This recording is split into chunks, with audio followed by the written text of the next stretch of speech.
Pá, beleza? Hoje a gente vai falar de alguns contratos. Vai faltar mútuo, que eu vou tentar fazer num vídeo à parte. Então hoje a gente vai falar de mandato, de transporte e de locação de coisas. Começando pelo transporte, é um contrato pelo qual o transportador se obriga, mediante uma determinada remuneração, chamada de frete ou de passagem, a transportar de um local para outro pessoas ou coisas, pela via terrestre, pela via aquática ou pela via aérea. Ele é um contrato bilateral, oneroso, consensual, comutativo e não solene. Então, quando a gente fala de contrato de transporte de pessoas, nós vamos ter três nomenclaturas específicas. Vamos ter o transportador, em primeiro lugar, vamos ter o passageiro e vamos ter a remuneração, que é chamada de passagem ou de bilhete. Quando a gente fala de transporte de coisas, nós vamos ter outras nomenclaturas. Então, vamos falar aí o transportador, o remetente ou expedidor, o destinatário, e aí a remuneração vai ser chamada de frete. Só deixa eu bloquear. Aí, melhor. E aí, falando a teor dos artigos, tem bastante artigo, tem bastante coisa que dá para acontecer, mas vamos falar só meio por cima, tá? Eu recomendo aí a leitura como eu sempre recomendo. O artigo 730 traz o conceito, o artigo 733 vai tratar de transporte cumulativo. E aí é legal a gente fazer a diferença de transporte cumulativo para o sucessivo. Quando a gente fala de transporte cumulativo, existem vários transportes num determinado percurso. Então, se eu vou de um ponto A até um ponto B, eu preciso fazer daqui até aqui com um transportador, daqui até aqui por outro transportador, por outro transportador, por outro transportador. Eu posso adotar o transporte cumulativo ou o transporte sucessivo. Falando de transporte cumulativo, eu pago um frete pelo percurso todo e eu contrato essas várias empresinhas como se eu estivesse contratando só uma empresa. Então, se durante o percurso correr algum problema, correr algum dano, todas elas respondem solidariamente. E aí, aqui, responder solidariamente tem direito de regresso contra a que se verificar culpada pelo percurso. Mas, antes de tudo, aí a teor do artigo no parágrafo 1º do artigo 733. Primeiro a gente vai ressarcir o transportado e depois aí a gente vai verificar quem de fato foi o culpado para fazer a ação judicial cabível contra o culpado. Mas, antes de tudo, a gente ressarce o lesado, porque o contrato de transporte constitui uma obrigação de resultado. Então, se o resultado não foi entregue da maneira ajustada, cabe sim o ressarcimento. E aí o transporte cumulativo, portanto, eu pago um valor só pelo percurso todo aí, contratando de repente várias empresas, mas como se eu tivesse contratado uma só. E aí, por outro lado, no contrato sucessivo, eu tenho um percurso grande, mas eu contrato individualmente empresas para o percurso todo, pagando o frete ou a passagem a cada uma delas, e elas não respondem solidariamente. Não respondem solidariamente pelo percurso todo. Elas só respondem pelo percurso em que elas atuarem. Aí, como eu disse, a responsabilidade do transportador pelo percurso, salvo em caso de força maior. Não há a exclusão da responsabilidade, também como eu falei, mas há o direito de regresso contra o terceiro que causar um acidente, que causar um dano, a teor aí do artigo 735. O artigo 736 vai tratar do transporte gratuito, mais conhecido como carona. Então, o transporte gratuito que é oferecido em virtude de amizade ou cortesia, ele não gera responsabilidade. Entretanto, ele deixa de se configurar como gratuito se for verificado que o transportador obteve algum tipo de vantagem, obteve algum tipo de vantagem econômica, de vantagem patrimonial. E aí já não se aplica esse artigo 736. O artigo 737 traz as obrigações do transportador. O artigo 738, por outro lado, traz as obrigações do passageiro, que é, inclusive lá que eu me lembro, não causar incômodo aos passageiros, não praticar nenhum ato que danifique o veículo ou que comprometa a viagem. O artigo 739 traz algumas hipóteses em que o transportador pode recusar o transporte da pessoa, né? Então, se eu tô num ônibus, o motorista está dirigindo e tem uma pessoa lá do lado de fora que tem de repente tuberculose ou que tá, sei lá, toda cagada, ele pode recusar, porque há hipóteses em que ele não pode recusar, né, que são todas as outras com exceção dessa, e essa hipótese em que pode haver a recusa é justamente quando o transportado, quando a pessoa que pede o transporte está em condições precárias de higiene ou de saúde. Então, só resumindo toda essa groselha que eu falei, o transportador só pode recusar o transporte de determinada pessoa se ela tiver ou com a saúde muito precária ou com a higiene muito precária. O artigo 740 fala que o transportado tem direito de restituição da passagem se ela for solicitada em tempo hábil, né? Se essa restituição da passagem for solicitada em tempo hábil antes da viagem. O artigo 741 trata daquele caso em que você está sendo transportado e o ônibus quebra. De qualquer modo, a empresa tem a obrigação de resultado, então ela deve trazer um outro ônibus, trazer um carro, um táxi, um Uber, qualquer coisa para te levar ao seu destino. Vamos falar de mais alguns importantes. O artigo 745 trata do prazo decadencial. Artigo 746 trata de hipóteses em que o transportador pode recusar o transporte de coisa. E o 747 traz hipóteses, por outro lado, que o transportador deve recusar. Então, se no 746 a gente tem hipóteses que ele pode recusar, no 747 vamos ter hipóteses em que ele deve recusar o transporte da coisa. O artigo 748 garante ao remetente o direito de desistir da entrega ou de mudar o destino se ela ainda não for entregue, pagando aí os acréscimos ou as perdas e danos por essa mudança, por essa desistência. O 750, ou melhor, o 749 trata das obrigações do transportador. O 750 trata de quando começa e quando termina a responsabilidade do transportador. O artigo 753 traz o que fazer quando a coisa transportada for se perecer, né? E aí tem outras possibilidades pequenininhas, é só ler o artigo, né? Vamos ler os artigos. Voltando para o mandato, né? Não vou falar de todos os artigos de transporte, porque tem muita coisa, vai ficar 2 horas aqui, eu tenho que fazer 3 contratos hoje. Mandato é aquele contrato em que alguém chamado de mandante outorga poderes para que outra pessoa chamada de mandatário haja em seu lugar. Ou seja, é um contrato pelo qual alguém transfere poderes a outrem para que este outrem pratique em seu nome atos ou administre seus interesses. O instrumento do mandato, muito famoso, é a procuração. Então, a procuração não é contrato, a procuração é o instrumento do contrato. Quanto às características, ele é unilateral, podendo aí ser bilateral, caso esse mandato seja remunerado, né? Então, no contrato de honorários lá, que existe a remuneração pela procuração, aí sim vira bilateral. Ele pode ser gratuito, ou no caso que eu acabei de falar, havendo contrato de honorários, ele pode ser oneroso. Ele é consensual, comutativo e informal, não solene, via de regra. Mas quando a gente fala de procuração pública, aí sim é solene, porque a procuração é realizada mediante cartória, tudo aquela maracutaia. Classificação, temos várias classificações, então vamos classificar primeiro quanto à origem.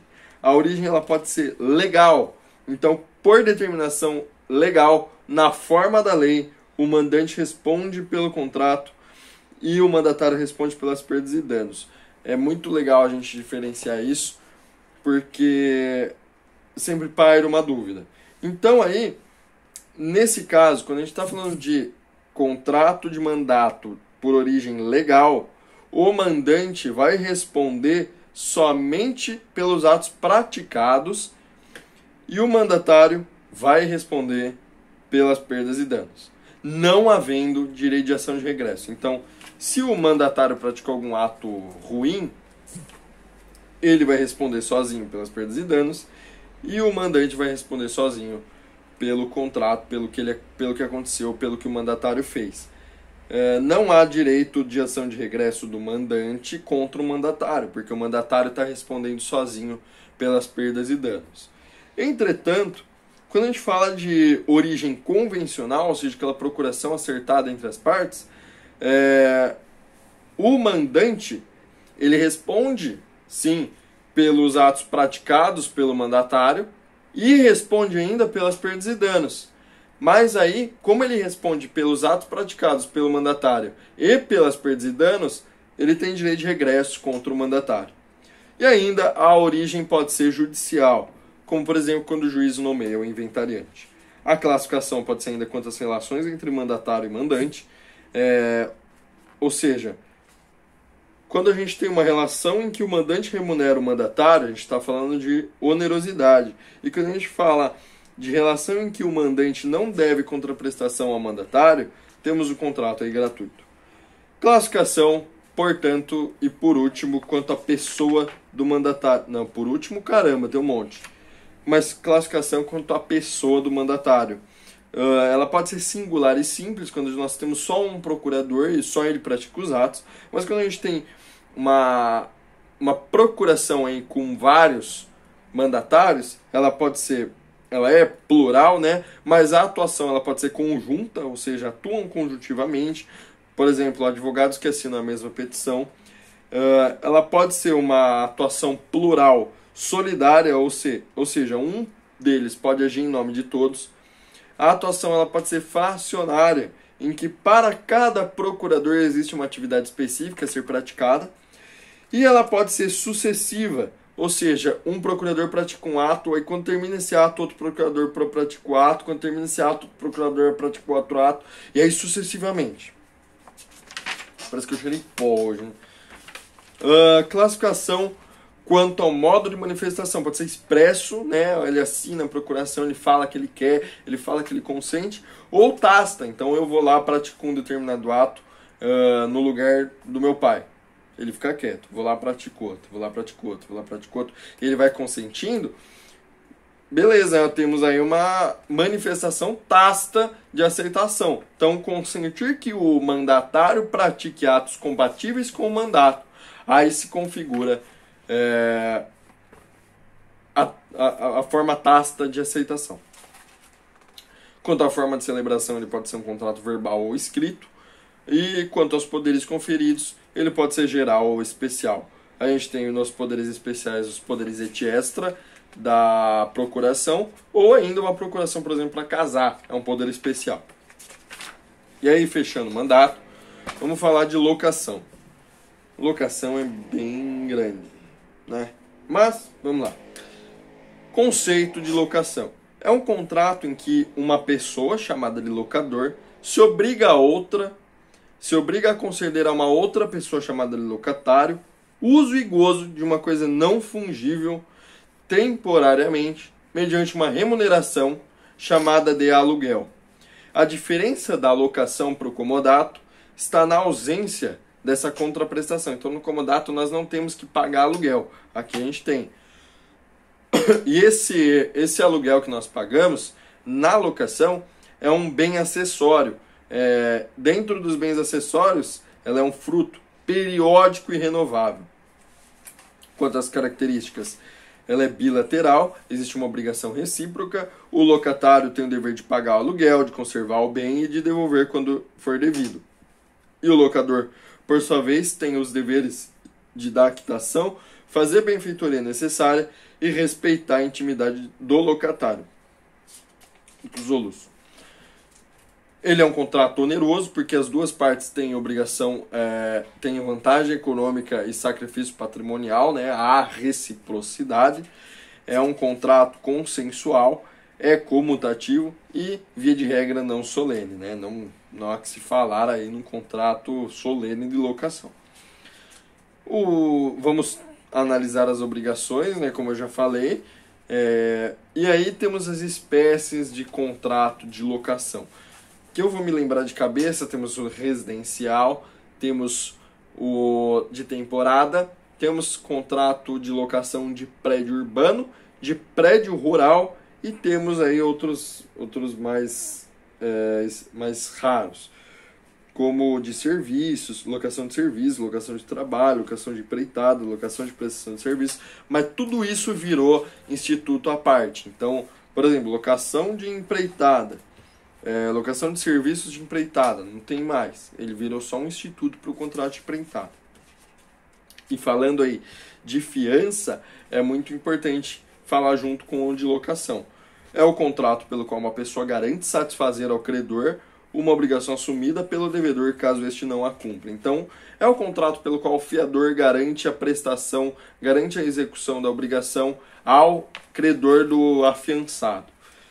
É uma garantia, então, como garantia ela pode ser pessoal ou real. Quando ela for pessoal, nós estamos falando de garantia fidejussória, e aquela garantia em que o fiador, no peito, na confiança, na boca, garante: eu pago essa bodega aí, pode pôr meu nome que eu pago. Mas, quando a gente fala de garantia real, o fiador fala: ó, tá aqui minha casa, eu vou pagar com essa casa. Ou seja, numa das hipóteses nós temos a garantia incrustada na pessoa do fiador, e na outra garantia, que é a real, nós temos a garantia incrustada, grudada no bem oferecido pelo fiador. Ou oferecido em fiança, né? As garantias reais, elas são mais escassas, né? A gente não vê muito. É a hipoteca, penhor e anticrese. E aí é vedado pelo Instituto da Fiança haver dupla garantia. Não pode ter o fiador falando que paga e ele deixando um imóvel. Muitos credores vão pedir os imóveis do fiador, o que não pode, porque se tem fiador, deveria haver um bem em garantia. Sei lá porque eu escrevi isso. Quantas características? Ela é unilateral. Sim, eu também levantei essa questão em aula, né? Por que é unilateral? Existe um entendimento de doutrina que a fiança ela é bilateral e imperfeita, porque aí o fiador ele vai se subrogar nos direitos do credor. É um contrato gratuito, também fiquei bugado com isso, então perguntei, e existe um entendimento de que ela é onerosa quando se fala em seguro-fiança, que a gente paga o seguro da fiança. Ela é um contrato solene. Eu também não entendi, porque a maioria das fianças que eu vi foi só assinado e boa. Mas é solene, então vamos colocar solene na prova. É um contrato subsidiário, porque se o contrato principal falhar, aí entra esse contrato. É um contrato acessório, porque ele depende do principal, ou seja, se o principal deixar de existir, ele também deixa de existir. Mas, se a fiança deixar de existir por alguma nulidade, por algum motivo, o contrato principal subsiste. A fiança não é presumida, né, assim como a solidariedade. A fiança é um contrato que deve ser interpretado restritivamente, ou seja, o fiador só vai ser obrigado àquilo que está escrito no contrato.